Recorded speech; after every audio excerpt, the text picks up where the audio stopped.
नाशिकमधील नामांकित कंपनीत गाजलेल्या आणि लव्ह जिहादच्या आरोपांमुळे वादग्रस्त ठरलेल्या प्रकरणातील मुख्य संशयित निदा खान तिच्या मुसक्या आवळण्यात पोलिसांना यश आले आहे. गेल्या 1.5 महिन्यांपासून निदा खान पोलिसांना गुंगारा देत होती. निदा खानला छत्रपती संभाजीनगर आणि नाशिक पोलिसांनी एका संयुक्त कारवाईत अटक केली आहे. ती राजकीय आश्रयाच्या शोधात छत्रपती संभाजीनगर या शहरात आली होती. त्यानंतर निदा खान तेलंगणात पळून जाण्याच्या तयारीत होती, अशी माहिती तपासात समोर आली आहे. या अटकेमुळे आता या प्रकरणामागील मोठे रॅकेट उघड होण्याची शक्यता वर्तवली जात आहे.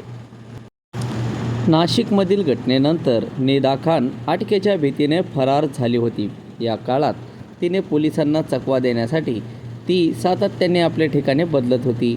यानंतर तपासातून काही महत्त्वाची माहिती समोर आली आहे. यानुसार निदा खानने सर्वात आधी ठाणे गाठले. त्यानंतर काही दिवस तिने भिवंडीत आश्रय घेतला. यानंतर तिने मुंबई आणि सोलापूरमधील आपल्या नातेवाईकांकडे मुक्काम ठोकला.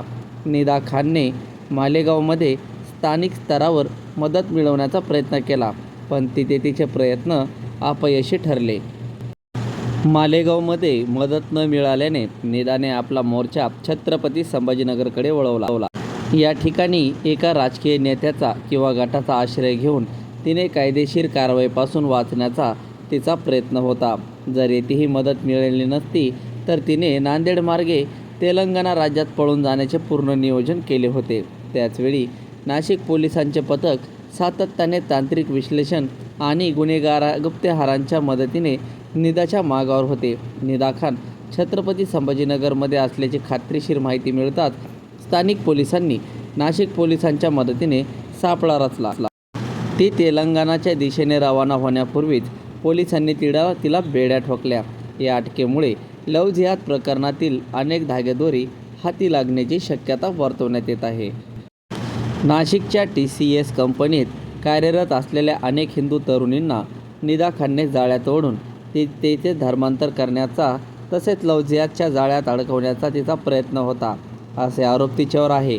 हे प्रकरण उघडकीस आल्यानंतर नाशिक शहरात संतापाची लाट उसळली होती. हिंदू संघटनांनी या विरोधात आक्रमक पवित्रा घेत निदा खानच्या अटकेसाठी रस्त्यावर उतरून निदर्शने केली होती. सोशल मीडिया आणि स्थानिक स्तरावर या प्रकरणाचे तीव्र पडसाद उमटल्याने पोलिसांवर आरोपीला पकडण्यासाठी मोठा दबाव होता.